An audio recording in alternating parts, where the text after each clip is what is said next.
So with all that dry brushing done, hopefully as you can see it's brought out some of that nice raised detail. What we want to do now is get down to some simple painting.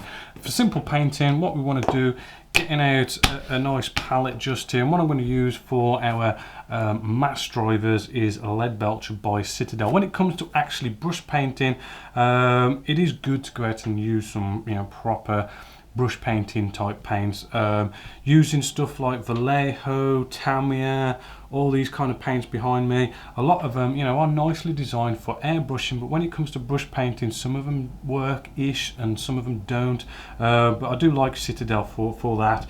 There is Army Painter and Vallejo does do their own sort of like proper paint range. It's kind of up to you, but we want sort of like a nice gunbolt sort of metal going on.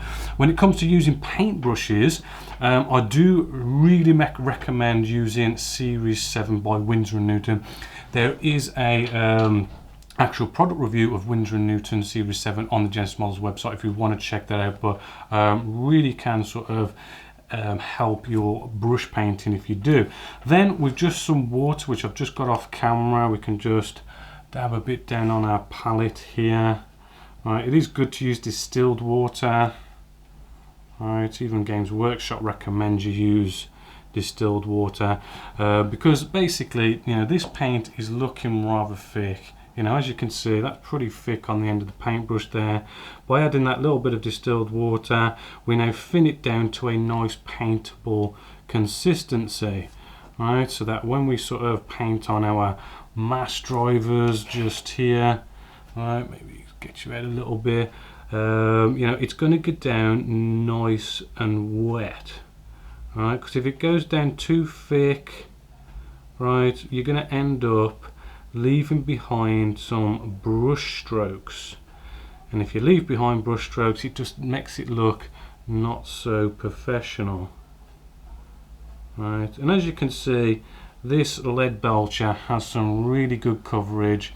One coat has given us some nice coverage, and then when we come around later to put a wash on top of that, it even enhances that Lead Belcher even more. Now there isn't that much actually to paint on this, which is rather cool. I mean, there's quite a bit with the engine section at the back, but there is a bit on, we've got white that we want to sort of put just on here, and I'll show you a little bit more about that in a sec. So now coming to some white bits. Now these white bits, they're going to be on a flat surface, just like this example we have here, some flat surface. So you really want it to paint down really flat and smooth and not have any sort of brush strokes in there. Now it is a hot day today, which does kind of make things a little bit harder because then the paint dries a bit quicker and you end up having brush strokes and stuff. So what we're going to do is I'm just going to get some water, right, and we're just going to dollop this into our palette just here, just a couple of paintbrushfuls of just water. Then I'm going to get out some Winsor & Newton Flow Improver, or any kind of flow improver that's acrylic based, and I'm really not going to put a lot in here. I'm going to dip this in to the pot, and then I'm actually just sort of going to just brush a bit off the side, so it's literally, I mean, my brush is just just hardly full.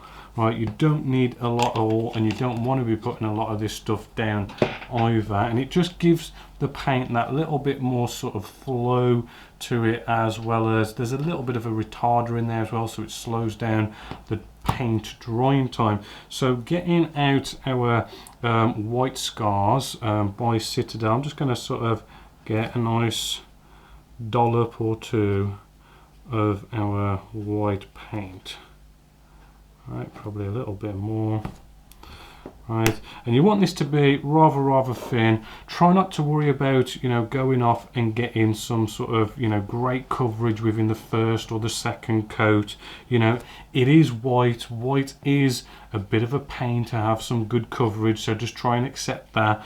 But the whole idea is to do as many coats as you need to do, but as long as you keep it nice and thin, so as we don't get the brush strokes. Now I'm going to show you a bit about what I mean. Now I think that's a bit too much on the end of the brush, so let's just get out our palette and let's just run around and spin the actual paintbrush across. It keeps the point, it gets rid of a bit of paint, and then back to our piece here.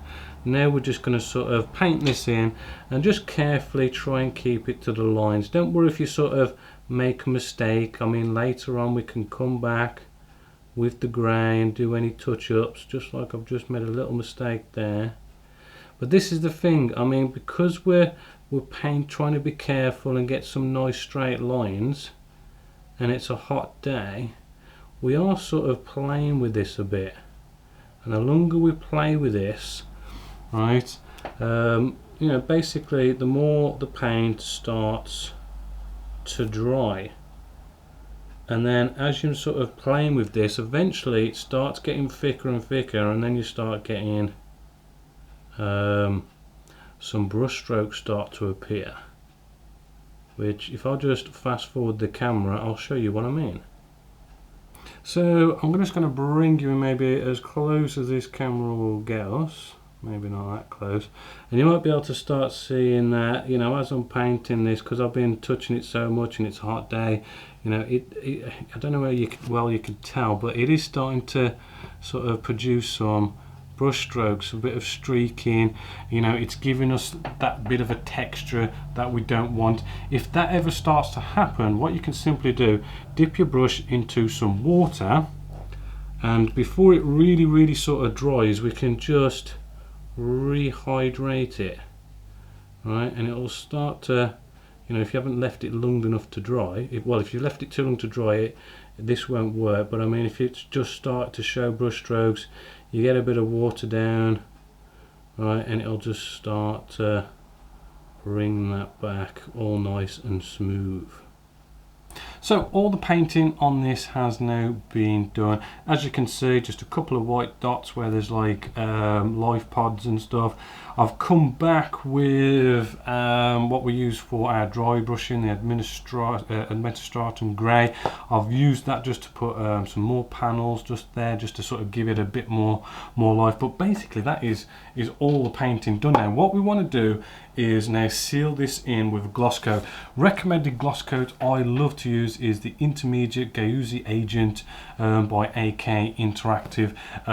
You don't have to do any thinning, you just pour it straight into your airbrush, and then you just spray it on. It is rather good, and it dries really fast as well, and gives you a nice shiny finish, ready for any deckling if you had any deckling to do. But really, mainly what this is doing is it's protecting all our paintwork, because let's face it, you know, this is a miniature.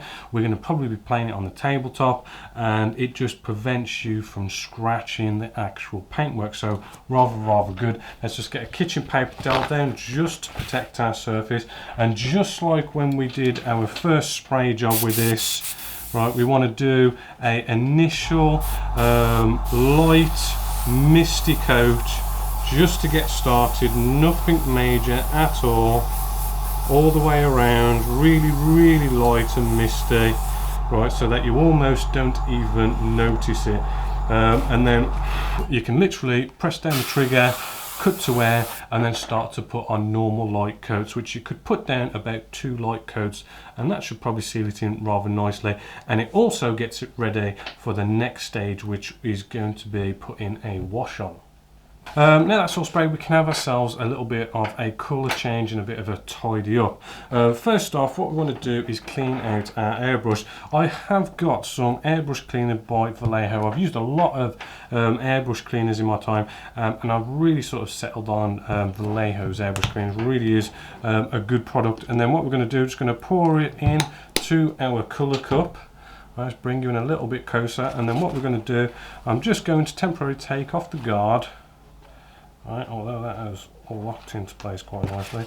And then what we're going to do is we're just going to pinch the end, right, we're going to push down lightly for air and slowly come back a bit on the trigger, right, and what it does, it starts gurgling up and it starts bubbling up and, you know, cleaning all the internals for us rather nicely. I do like this technique.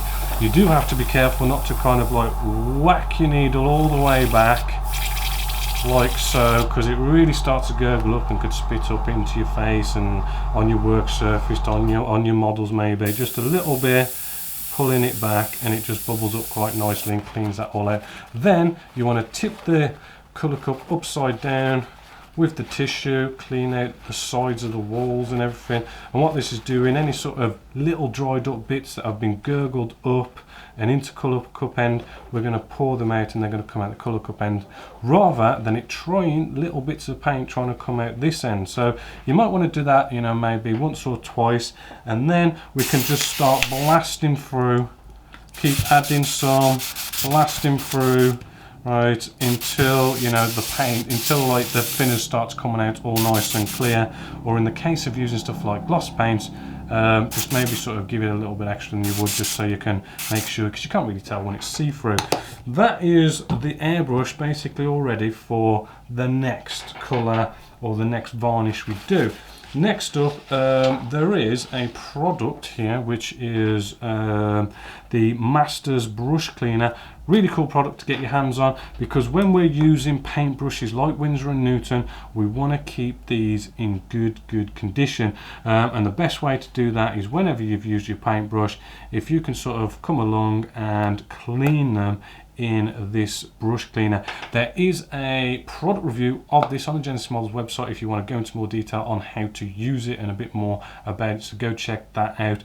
I'm going to go clean these off, and you do want to do it as well, because we are going to be putting down a wash in a bit, but we're going to be using an enamel wash. You know, I know a lot of people say, you know, not to use enamel products and stuff on your nice Winsor & Newton Series 7 paintbrushes.